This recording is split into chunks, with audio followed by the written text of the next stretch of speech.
Okay, welcome to another Walking with Charlie. We're out for a beautiful evening stroll. It's June, it's fantastic. The leaves are all on the trees. I'm fairly certain Charlie thinks that that's all down to him from giving all of them a good watering over the last couple of months. He still needs a haircut. We can't get him in anywhere. Here's what he looks like. Hey Charlie, just here, look for your fans, Charlie. He's like, no, I don't want anyone to see me like this. He's so embarrassed. Well, he does have an appointment. We'll get done, but it's taking a little longer than anybody expected. So let's pick up where we left off in our last conversation. So you'll remember in our last talk, we spoke about how we can ask better questions as financial advisors. And that kind of comes from the fact that I get lots of questions all the time from potential clients and new clients. And sometimes the questions aren't as great as they could be. So as the guy who gets the questions, I want to teach you how to do better ones. And so I thought I'd start with how we can ask better questions. So that's where, instead of talking about goals, we wanted to talk about destinations, waypoints, and milestones. So today, I'd like to move the conversation along and talk about another topic that comes up quite a lot, which is performance, where it's a reasonable question. People want to ask us, how have we done? What do our numbers look like? And that's a reasonable question. The problem is, if you ask the question and you get an answer, first of all, what do you do with the information that you got? And then is there a better way to find out what it is you're trying to understand, which really is, are we any good at this? So why is that a problem? Well, it makes sense to say, well, what do your numbers look like? How have you done? The challenge with that is that most of us, we're not actually selling a product, we have a service. So think about asking a new doctor. You're interviewing doctors and you say, well, how have your patients done? How healthy are they? Well, the answer they're going to give you is, well, it kind of depends, right? Every patient's a bit different. They come to me with different levels of health and different levels of understanding of health, and they all have different medical issues. And at the end of the day, it depends on how much they listen to me, and I can't fix everything. So there's no real average. Now, in some cases, we do have a product. I mean, we've launched a pooled fund, and part of that was to try, or at least I guess one of the side benefits is, it does give us a track record that we can show, but generally advisors don't have that, because every client's account is their own account. We don't have a product. So when you ask for a number, it's really tricky to give you the right answer. Now, it doesn't mean we don't know what you're looking for. The problem is, how do we give you the information you want? So I think a better way to do that is to give you a workflow, which I'll come to in a minute. But before I do that, I want to give you kind of the dangers of only looking at the numbers. Now, the numbers are important, but we'll talk about how and why they're important. But I've seen people make decisions based on, well, that guy's numbers were fantastic. They had great performance. I'll hire them. Well, past performance is not indicative of future performance. And if you've heard that before, it's because it's on the bottom of every brochure and investment advertisement you'll ever see. The investment industry itself understands that past performance is not on its own predictable. So because it's not predictable and it's caused lots of problems, it's the standard disclaimer in our industry. So, well, why is that? Well, let me give you a math example. This isn't hard, so stay with me, don't tune out yet. Let me give you, let's say it's a math class and there's 30 students in it, and the teacher gives all of them a quarter and says, okay, everybody start flipping your quarter. And on the first flip, everyone who got heads, you stay, everyone who got tails, you leave the room. They flip them again. Everyone with heads stays, everyone with tails leaves the room. After not very many iterations of this, you're going to be left with only a couple of students that have gotten heads every single time. And does that mean they're brilliant coin flippers? Does that mean they have some kind of secret sauce and algorithm and alpha and, maybe we should highlight their remarkable coin flipping skills? No, it's just a statistical fluke. So in investing, it's really important to try and figure out how to separate luck from skill. And it generally takes a lot of data, but I think you can also do it just by asking some reasonable questions. So instead of just looking at the numbers, because I have to do due diligence on investment managers all the time, and the numbers are just a place to start. And what I want to see is, how did they do at different points in time? Oh, big doggy coming. How do they do at different points in time? And what I'm looking for is the basis to have a conversation, because performance is an outcome. It's not an input. So it's an outcome. So I want to understand, what is it that they did that led to those numbers? What were the decisions that they made with the information they had at the time? Why did they make those decisions? And how did those decisions work out for them? So that's really the workflow I'd encourage you to follow whenever you're looking at somebody's numbers, is to say, okay, you got those numbers for a reason. What were the inputs into your decision making? Why did you make those decisions, and how did that work out?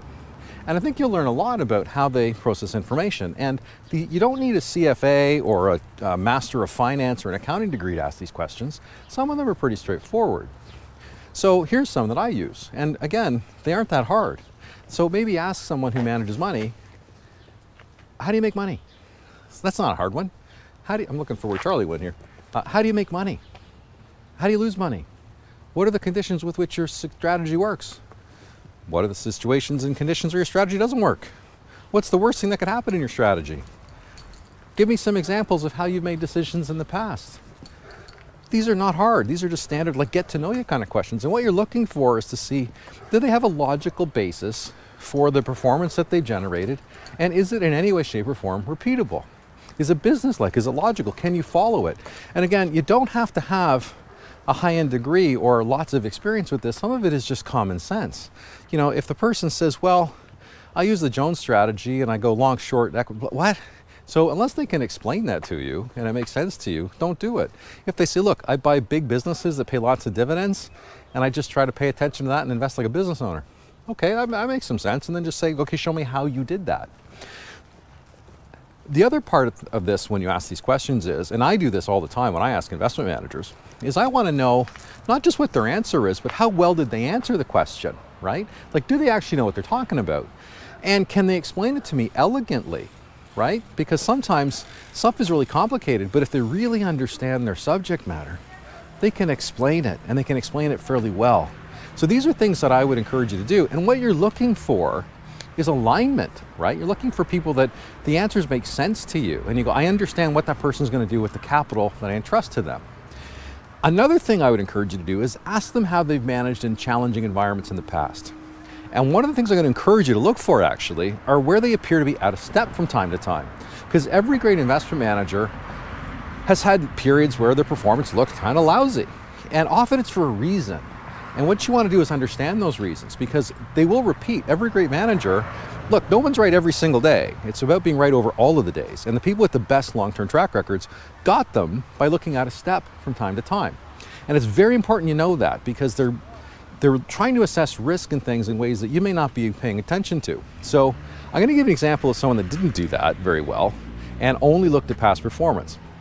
And I can use this conversation, I can talk about this story because the client's passed away at this point. But her name was Joan, and I met her in 1996. And Joan was already a senior. She was already living off of her income and her investments. And she was concerned because interest rates were dropping very, very quickly.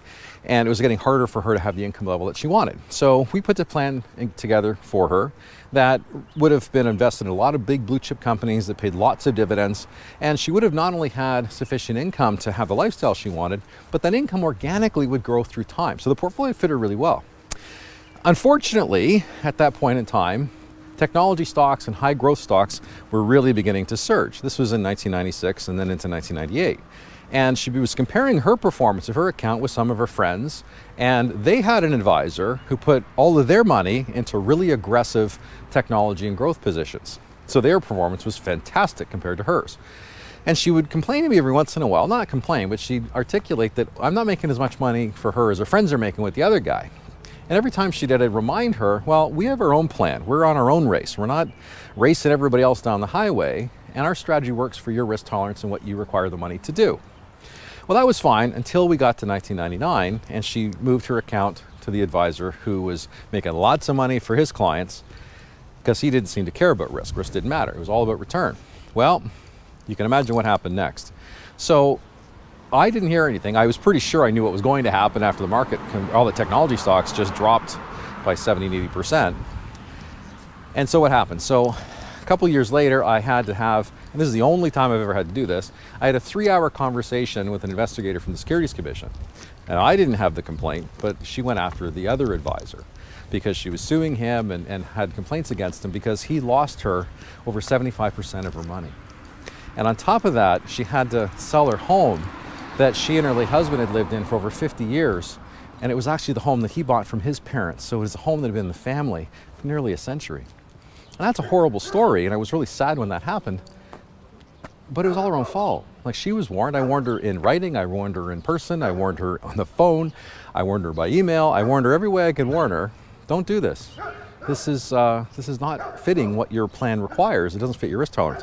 But she was chasing performance. And we've seen over time many situations where people have chased performance only to discover that that was probably adding a ton of risk at the time you really shouldn't have done it. So performance can be a really tricky thing, and I do appreciate it's a question that's hard for us to answer, but it's hard because it's complicated. And it doesn't mean it's bad or wrong, it just means it's tricky. So when you're looking at past performance, I think the key is to use that as your starting point, not as your ending point. Okay, I'm gonna leave it there. Charlie and I are gonna keep rolling along here. We got some other doggies and things that are also out for a walk, so Charlie's a bit distracted, but that's okay. All right, stay well. We'll talk to you again. Thanks. Charlie, I don't think they're going alphabetically by breed, and that's why Schnauzer's at the end. I'm sorry. We have the appointment booked. You look fantastic. Don't worry about it.